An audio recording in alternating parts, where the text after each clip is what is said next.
कराची की मुकामी art gallery में लगी खूबसूरत नुमाइश खवातीन के गिसुओं और उनकी आराइश को मुसव्विर ने फनपारों का मौसू बनाया। तख्लीककार कहते हैं कि एक औरत अपनी जिंदगी में मुख्तलिफ रंगों में नजर आती है और इसी मुहर्रिक ने उन्हें ऐसे फनपारे तख्लीक करने की जानिब राग़िब किया।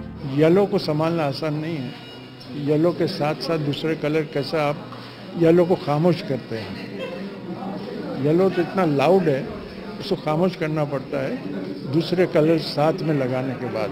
आर्ट लवर्स कहते हैं कि मुसव्विर का मौजू तो दिलचस्प था ही, मगर रंगों के हसीन इम्तजाज ने फनपारों को चार चांद लगा दिए। खासकर आपको इनके काम में अहमद परवेज साहब का खुसूसी तौर पर रंग अलग ही नज़र आएगा। ये अहमद परवेज साहब से इन्होंने बहुत कुछ सीखा भी है और उनका इनके ऊपर बहुत ही गहरा असर भी है। मुसव्विर वहाब जाफर का कहना है कि माजी में मुल्क का नाम रोशन करने वाले सीनियर तख्लीककार अहमद परवेज की शागिर्दी से फन के असरार